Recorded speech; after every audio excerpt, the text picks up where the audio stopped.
Hi and welcome to the next video, which will deal with electric potential energy of the electric field. So let us before going into the potential energy of the electric field, let us just briefly revise the potential energy of a more commonly known force field, which is the gravitation force field. So we know that, consider this is a massive body, or say this is Earth, and so this is Earth, and here there is a massive body sitting on this Earth, and if I want to lift the body, I have to constantly provide work against this force of attraction through which the gravity is pulling down this object. So I have to work against that force, so as to lift this ball, so as to say. And this force, I have to do the work done as force into distance, and this work done will be stored as the potential energy. When it goes here, this ball will have a potential energy which can be written as mgh if this height is small in compared to the radius of the Earth, or to be more accurate, it can be written as gmm by r. So just like if we have to do work against when we uh, want to lift this body, and the final energy or the final potential energy will depend on the position at which the ball is there. It will not depend on the path through which I can take my body. The final potential energy will be just mgh, where h is the relative height. So similar to that, when we do work while we are shifting the charges around, so that time also potential energy is stored. Let us understand how. So I have two charged bodies, so say q1 plus q1 and plus q2. For practical purpose, let us assume that initially this q2 is very far away from q1, so the force which it exerts is very weak, and there is no it is very far and no force is there. Now when I start to move this q1 towards this, I have to work against the repulsive force which starts gradually building in. So these two repel each other, and to bring here, I have to give an adequate force so as to overcome this repulsive force between these two. And if I were to slowly do that, if I provide just enough force so that, and um, this force just overcomes the repulsive force and it slowly comes in here, that amount of force which will be directly dependent on the distance between these two. So the force which I have to apply to overcome this repulsive force will be k q1 q2 by r square, where r is the distance between these two bodies. So now when I I have to work against this force, and this work done will be, which I have to do when I move this body towards this, will be, as we know, work done is force into the displacement in the direction of the force. So work into displacement. But now as I decrease this r, as I bring it closer, this force constantly increases. So the work which I do when I move this object from this point to this point will be totally different from the work which I do when I move the charge body, from this point to this point, because the force is constantly increasing. So here I have to apply less force. Here I have to apply more force. So work done here will be lesser than the uh, uh, work done when I move the body from here to here. So work done is constantly increasing as I move. So let me find out, for a given, say for this, when the object is at this point, and I move it by a small amount dx or dr. Okay, So initially at this point, say for a generalized case, it is at a distance r, and the work done, I will find what is the work done when the object is at this position, what is the work done when I move it by small distance dr. So work done at this instant, force is again k q1 q2 by r square, and work done will be now force into displacement. So work will be, force is k q1 q2 by r square, and when displacement is in very small displacement, I am giving dr. So this is the small work dw when I move this body from here to here. Now this work done will be stored as the potential energy of this system. So let me find out what is the total work done when moving from this point, from infinity to this point, or any point r. Say I want to find out what is the work done when I move this object from infinity to a position which is at a distance r1 from this. What is the work done? So for that I have to add work done from here to here, and plus the work done from here to small increment here, plus work done from this point to a incremental point here. So add the all the small work done during the intermediate small steps. So the mathematical way of doing that, as we all know, is use integration. So the total work done from in moving from this body from here to here is the total work done from 0 to w is when I move this integrated from infinity to r. So this is very simple. K q1 q2 will come out. Okay, so k q1 q2 will come out, and it will be integration of 1 by r square from infinity to 0. If I sorry, infinity to r1. So if I just evaluate this definite integral, it will be k minus, because there is minus 2 here, so minus k q1 q2. This is a negative index, it is r to the power minus 2, so that's where the minus sign will come if you evaluate this integral. K q1 q2 by r1.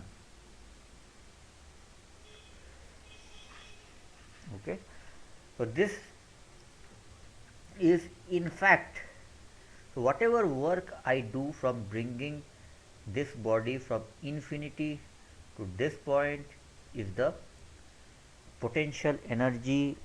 This will be stored as a potential energy of the system.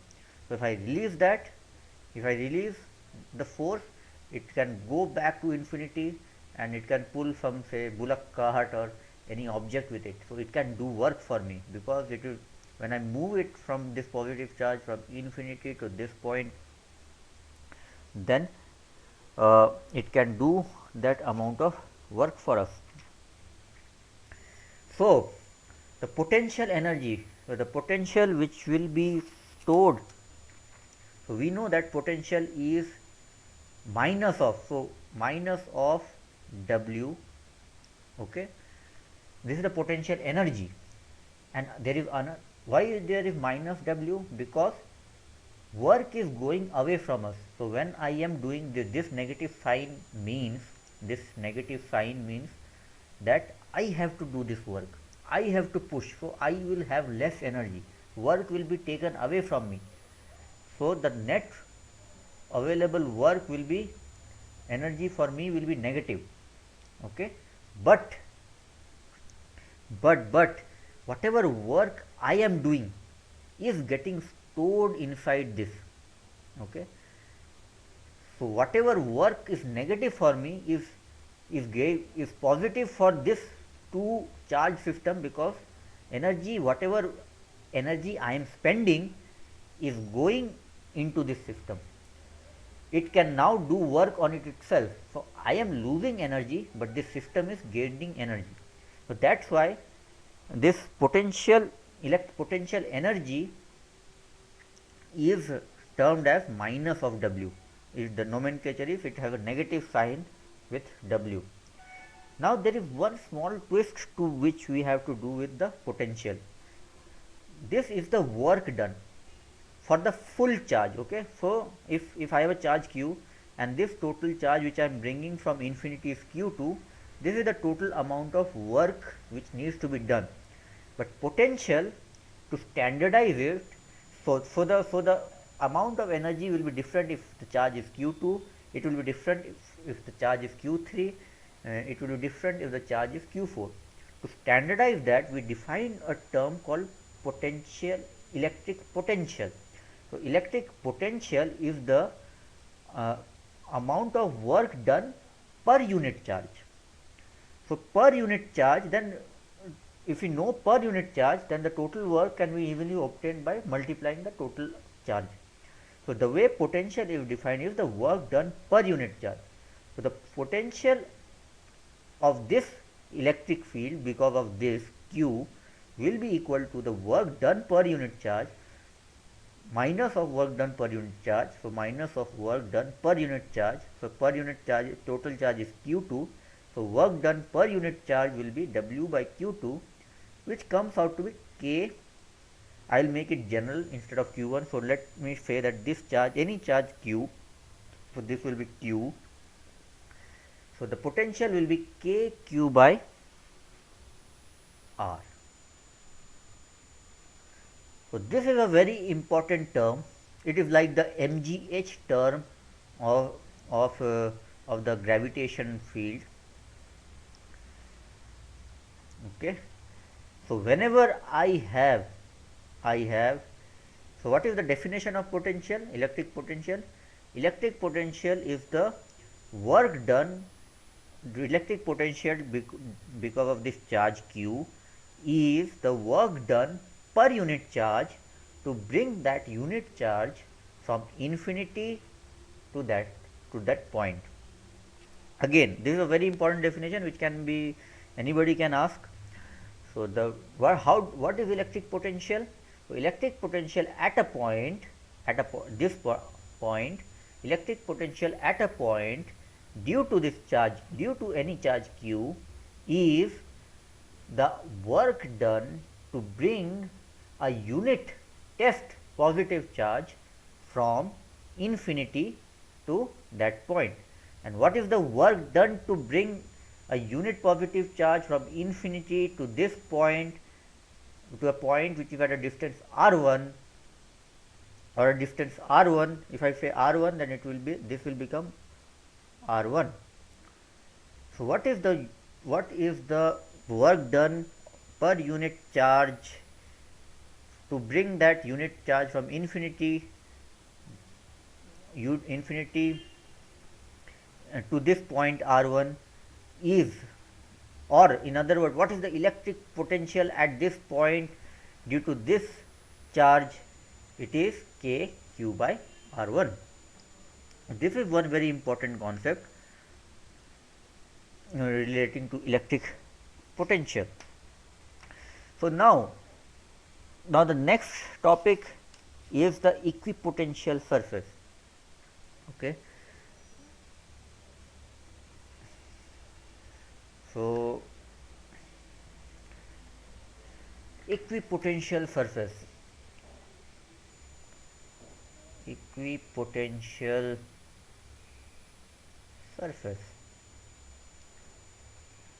So now if I have a positive charge q, we just derive, the potential at this point will be k q by r1, where r1 is the distance from this point to this point. So the work done in bringing a unit test positive charge from infinity to this point is k q by r1, or V is equal to k q by r1. Now this is also at a distance r1, this is also at a distance r1. So if I take a circle with radius r1, okay, so each and every point in this circle will be at a distance of r1 from this q. So each and every point will have the same potential with respect to each other. So this point is also k cube by r1. This potential is also k cube by r1. This potential is also k cube by r1. So if you consider not a circle but a sphere, all the points in that sphere will be at the same distance and have the same potential, and such surfaces are called equipotential surfaces. Okay. So if somebody tells me if the potential at this point is V, what is the work done to bring a unit positive, not a unit positive charge? If the potential is V, what is the work done to bring a charge Q2 from infinity to this point? Okay. So, so the answer is, to bring a unit positive charge, it takes kq by r1. So to bring a q2 charge, it will take, so total work done will be equal to minus of vq. Okay. So let us apply. Okay. Another problem. Suppose there is a positive charge here q1, q, and there is a point, there is a charge, positive charge, which is sitting q1, which is sitting at a distance of r1. So if I ask you, what is the work done for bringing the positive charge from here to this point, which is at a distance of r2? Okay. Okay. So to find that, what I have to find? First I have to find out what is the work done in bringing, just to explain you the logic of the solution. First, what is the work done in bringing this charge q1 from infinity to this point? So in other words, what is the potential energy at this point? So the total potential energy due to this point is equal to the work done in bringing from infinity to this point, which is equal to minus v q1, where the v is the potential at r1, which is equal to, we know v is equal to k q by r1. So k q1 by r1 is the v multiplied by q1. So this is the potential energy.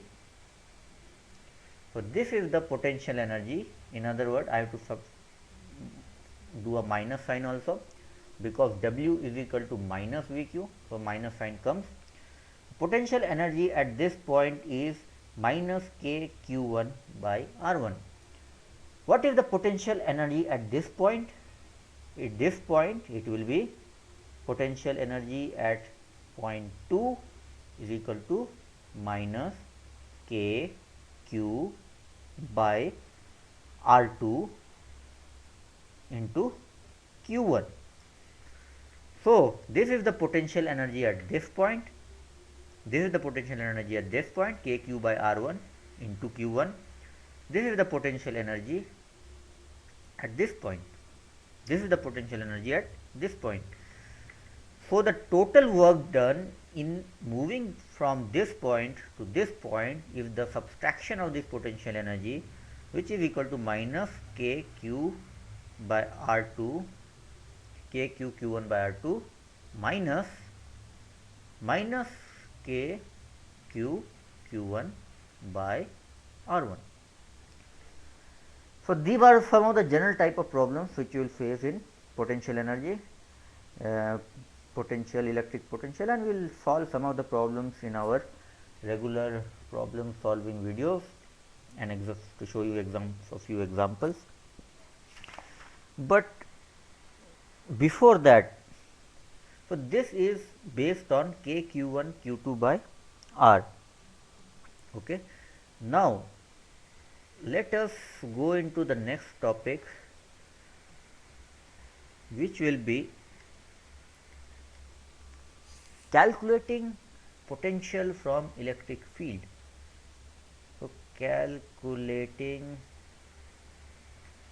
potential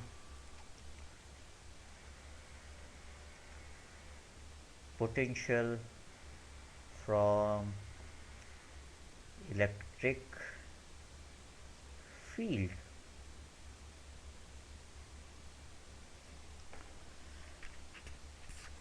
Okay, so now till now what we are doing is we were given a charge q, okay, charge q, and we are told that potential will be equal to k q by r1 r.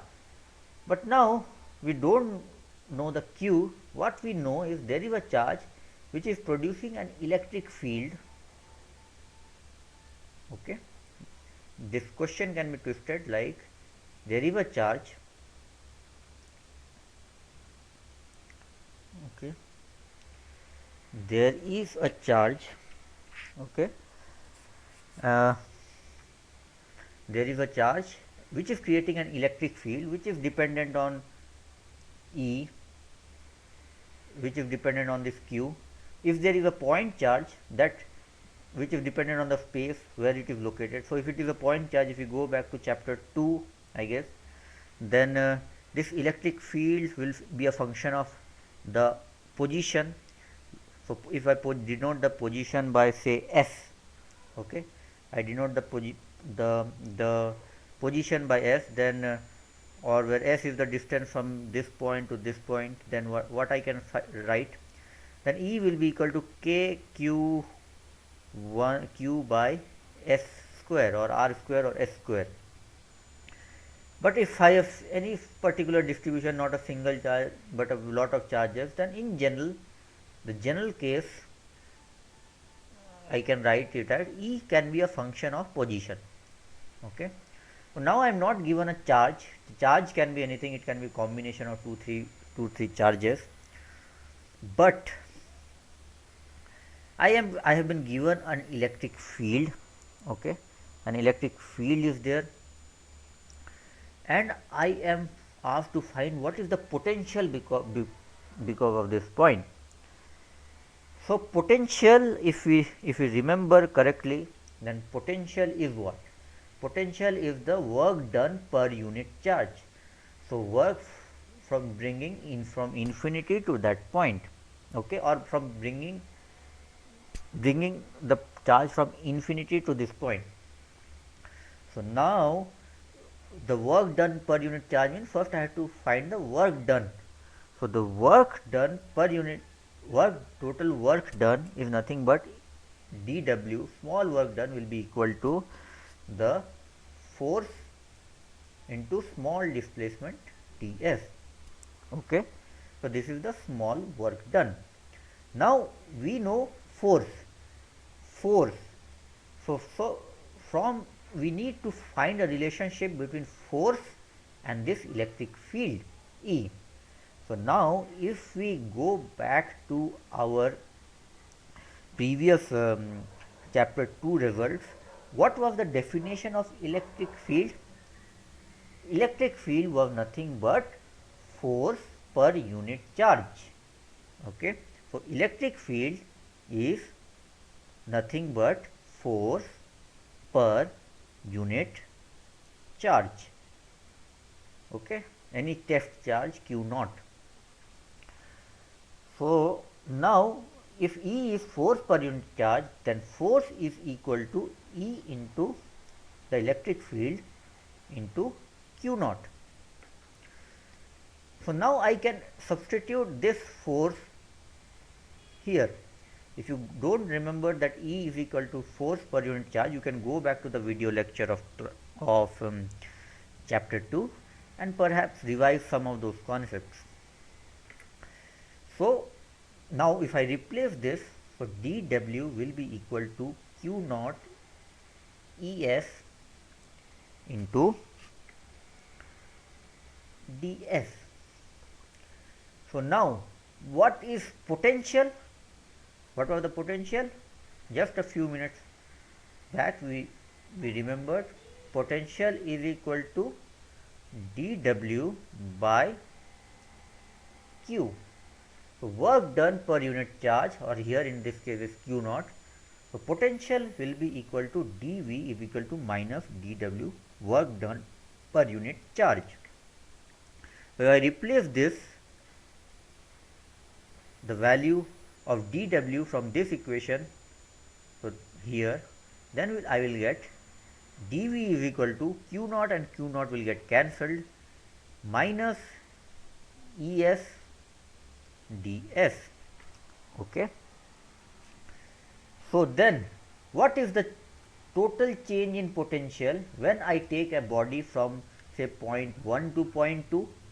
Then the total change in energy, potential energy from V1 to V2 dV is equal to integration of from point 1 to point 2 Es ds. Just by integrating, when I want to take the, okay, let me solve this. This is simple. This is just equal to V2 minus V1 is equal to minus integration 1 to 2 Es ds. So the interpretation of this is simple. If I want to calculate the change of electric potential when I take the charged body from point 1 to point 2, is just the path integral of, I have to do a path integral from the path where I am taking with respect to the electric field.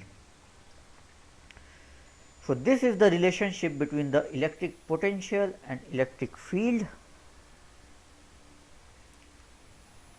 Because these are conservative in nature, if you evaluate this, you will find that this potential difference just depends on the initial and final position. It doesn't depend on the way I take it, because these forces are conservative in nature. Whether I am taking this path 1 to path 2, I can take it by this way or this way or through this way or through this way. The final change in potential or the final difference in potential energy will be just dependent on initial position and final position, because like gravity, electric field is also conservative in nature, where the energy is just dependent on the initial and the final position, and it doesn't depend on the path through which I take it. So this concludes the portion which I wanted to discuss in this lecture. In the next lecture, I will take you through some of the example of deriving the electric potential of some of the complicated scenarios having charge distributions. So see you in the next video.